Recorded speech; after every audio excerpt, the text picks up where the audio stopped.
Assalamualaikum warahmatullahi wabarakatuh. Hai pemirsa setia kasus Subang hari ini, bagaimana kabar kalian? Insya Allah pasti sehat semua.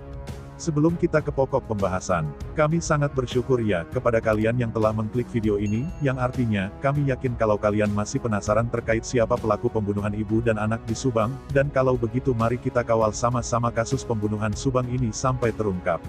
Perlu kalian ketahui kami di sini punya berita terkait kasus pembunuhan ibu dan anak di Subang. Mungkin berita ini membuat kalian gembira, karena ada saksi baru yang diperiksa polisi, hingga ada petunjuk baru mengenai anak Mimin, apakah anak Mimin berbohong. Kepolisian terus berproses mengungkap dalam pembunuhan di Subang yang sudah berjalan selama 100 hari lebih.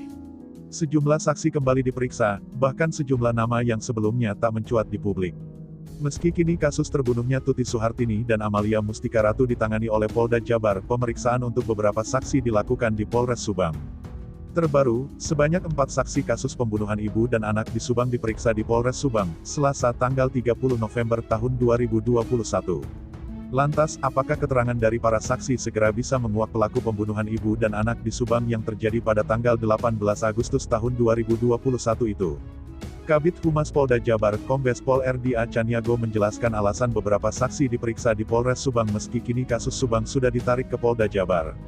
Lokasinya di Polres Subang, karena masih masyarakat yang domisili di sana, sehingga diserahkan penyidik Polres Subang meski saat ini kasusnya sudah ditarik ke sini, ujar R.D. saat dihubungi Selasa tanggal 29 November tahun 2021. 4 orang saksi, dan itu akan diminta keterangan di Polres Subang, katanya. Salah satu saksi kasus perampasan nyawa ibu dan anak di Subang yang hari ini dimintai keterangan di Mapolres adalah Opik. Ia masih warga Kecamatan Jalan Cagak, Kabupaten Subang, Jawa Barat. Informasi yang dihimpun, Opik merupakan saksi yang berada di dekat TKP saat saksi kunci Muhammad Ramdhanu alias Danu, 21, menerobos garis polisi pada tanggal 19 Agustus tahun 2021. Namun, saat ditanya terkait dengan pemanggilan kali ini, saksi tersebut tidak berkenan untuk dimintai keterangan oleh awak media. Sudah, ya Kang maaf, saya buru-buru pengen keluar, ucap Opik yang hendak buru-buru meninggalkan Mapolres Subang. Selain Opik, saksi kedua yang diperiksa kemarin bernama Kosasi. Ia merupakan pegawai dari SMK Bina Prestasi Nasional yang dimiliki Yosef, 55, suami yang juga ayah korban pembunuhan ibu dan anak di Subang. Kosasi mengatakan, dalam pemeriksaan kali ini penyidik dari Polda Jabar melayangkan sekitar 15 pertanyaan. Paling 15 pertanyaan kalau enggak salah, ucap Kosasi saat selesai diperiksa di Mapolres Subang, Selasa tanggal 30 November tahun 2021. Saat ditanya, materi yang diajukan penyidik kepada dirinya, ia hanya menjawab seputar aktivitas dari sekolah SMK Bina Prestasi Nasional itu sendiri.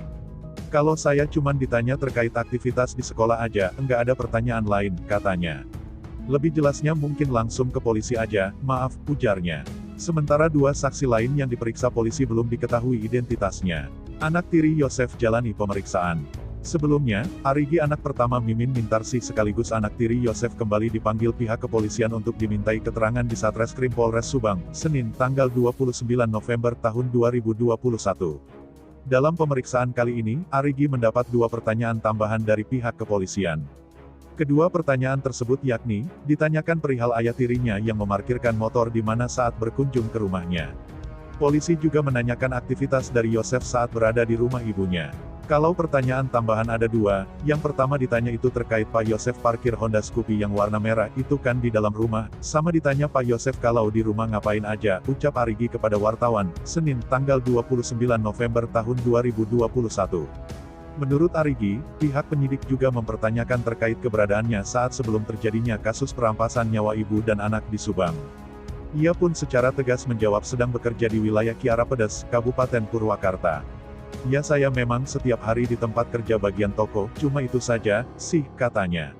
Nah bagaimana menurut kalian? Terima kasih sudah mampir di channel kami tim kru redaksi yang bertugas mengundurkan diri, semoga terus diberikan kesehatan amin, serta pelaku Subang semoga segera ditetapkan siapa pelakunya, amin amin ya robbal alamin.